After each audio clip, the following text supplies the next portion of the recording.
Jo Leute, was geht und herzlich willkommen zurück zu einem weiteren Battlefield 2042 Video und heute 17 Uhr war es soweit. DICE überrascht uns mal wieder mit einem Tweet. Es betrifft natürlich ein weiteres Update, nämlich Patch 2.2.0 wird morgen, 20. Oktober um 8 Uhr UTC Zeit aktiviert werden, beziehungsweise dann könnt ihr das Ganze downloaden und auch starten. Die wesentlichen Änderungen darin werden die verbesserte Orbital-Karte sein, also dazu hatten wir schon mal ein Video beziehungsweise die Bilder analysiert, aber auch das zeige ich euch im heutigen Video einmal kurz, was sich da verändert und optimiert hat. 3 neue Vault-Waffen kommen in den All-Out-Warfare-Modus, die ACWR, die AKS-74U und die MP412 Rex. Zusätzlich werden die Inhaber des Premium Battle Passes die Möglichkeit haben, persistente Server-Features im Server-Browser sichtbar zu machen und diese auch zu halten, wenn sie offline sind. Näheres dazu besprechen wir auch heute im Video. Und dann gibt es noch eine Tonne und Reihe an Verbesserungen, was Eigenschaften, Bewegungen, Buschen von links auf rechts auf der und der Karte betrifft. Auch da gehen wir, ich sag mal, auf die wichtigsten Punkte ein. Aber wesentlich wären auf jeden Fall aus meiner Sicht zumindest die neuen Waffen und auch die neue Karte. Ich denke, da werden wir durchaus Spaß haben, insbesondere was die Atmosphäre betrifft, weil das muss man ganz einfach sagen, dass sich da im Vergleich zu allen anderen Karten das erste Mal was widerspiegelt, wo man sagt, okay, jetzt verstehe ich so diese dritte Weltkriegsstimmung, die Welt geht unter, zerstörte Panzer sind auf der Straße, große Einschusslöcher bzw. Raketenkrater auf Orbital. Also da merkt man, es ist was passiert, es hat Atmosphäre und das ist eigentlich so das, was man von Anfang an von den Karten erwartet hat. Interessanterweise ist es mal wieder Orbital, also sprich die Karte, die am längsten im Spiel ist und ja auch am längsten, wie soll ich sagen, gespielt wird und vermeintlich auch am meisten Liebe erfahren hat. Die bekommt jetzt diesen großen Update, sind ja schon 2 weitere Karten abgedatet worden, aber hinsichtlich Atmosphäre muss ich sagen, ist da wirklich ein ordentlicher Schritt nach vorne gemacht worden und jetzt kann man sagen, okay, hier stimmt mal so ein bisschen die Lore mit dem überein, was wir im Spiel sehen wollen, beziehungsweise ja, wie man sich das Ganze vorgestellt hat.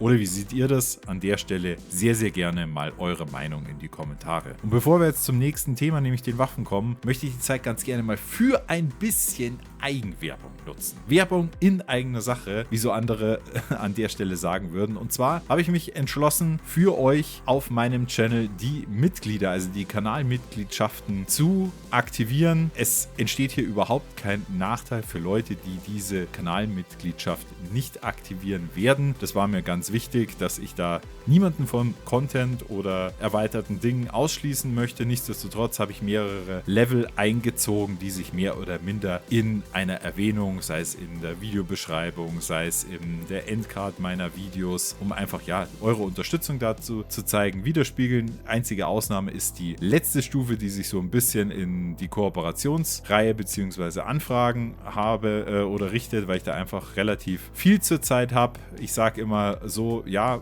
wenn da konkret Bedarf da ist und wenn sich da Leute irgendwie Arbeit von mir wünschen, dann darf das auch in einem gewissen Verhältnis sagen, aber das ist für die meisten von euch überhaupt nicht zutreffend. Also wie gesagt, es gibt ganz einfach 5 Stufen, die sich einfach clustern und ein bisschen den Support und so weiter darstellen sollen. Weitere Details könnt ihr euch gerne mal in den Kanalmitgliedschaften genauer anschauen. Es gibt natürlich Logos und entsprechende Icons dafür und so weiter. Aber wie gesagt, das ist einfach nur ein Support der Videos. Es wird aber keine Content-Einschnitte oder sonst irgendwas geben. Aber ihr wisst ja, die aktuellen Stromkosten zahlen sich nicht von alleine.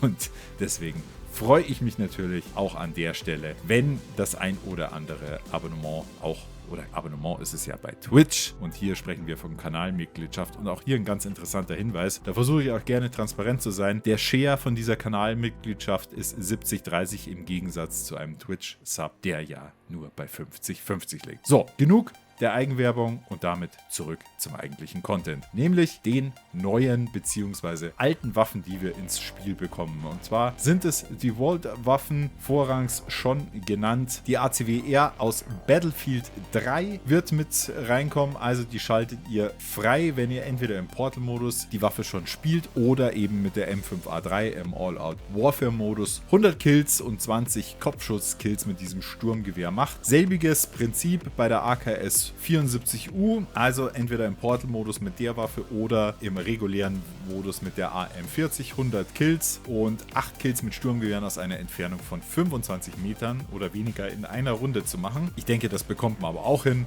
Und bei der M412 Rex aus Bad Company 2 und auch Battlefield 3 dürfen es 60 Kills und Assists mit eben selbiger Waffe oder der dem M44 Revolver sein. Dabei wieder 10 Kopfschusskills mit der Sekundärwaffe.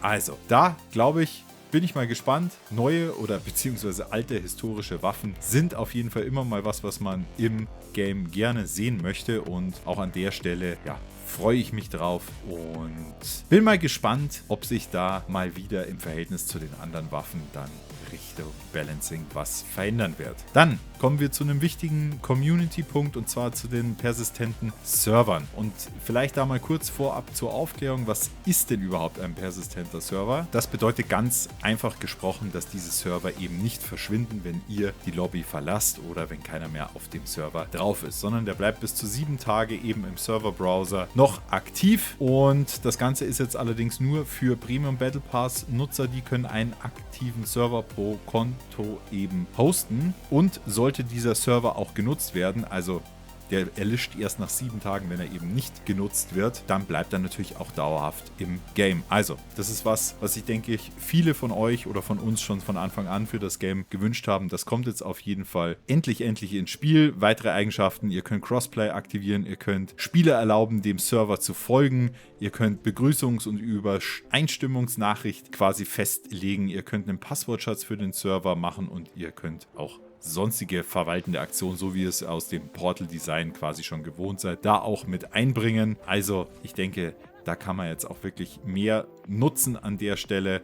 Portal ist ja leider auch ein bisschen, ja, wie soll man sagen, ein bisschen tot an der Stelle. In Summe muss man einfach sagen, so viel, ja, dann doch gute Sachen, die jetzt nach und nach ins Game kommen. Das Problem wird nur leider sein, dass es für Battlefield 2042 in Summe einfach zu spät sein wird. Gut, dann haben wir alle möglichen allgemeinen und kleineren Änderungen, was das Audio betrifft, was das Gameplay betrifft, die, ja, irgendwelche Grafikbugs, Raketen nicht erschienen, wo erschienen, links Busch auf rechts gezogen und so weiter. Regeleditor abgedatet für Portal-Modus. Wir haben kleinere Bugfixes in Soldaten, dass ihr nicht mehr irgendwo an Kanten hängen bleibt. Spezialisten haben die gefühlt 100. Anpassung bekommen, aber gar nicht balance-technisch, sondern einfach nur, dass nur mal ein Beispiel zu nennen, dass beim EMP-Granatwurf das Symbol der Waffe bzw. des Gadgets falsch war oder dass ihr bei Sundance eben die Granaten durchgeschalten habt und dann wurde zum Beispiel die Sprenggranate angezeigt, es war dann aber doch die Fahrzeuggranate und so weiter und so fort. Gut, also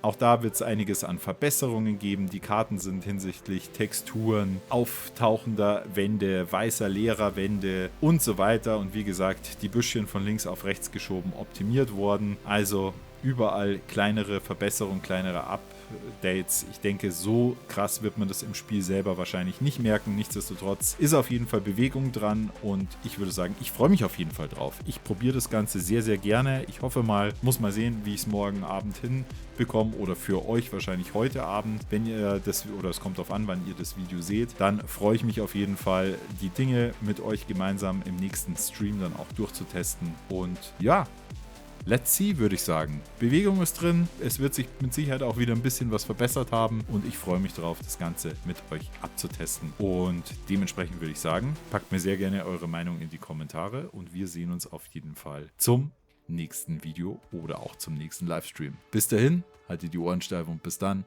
euer A-Team.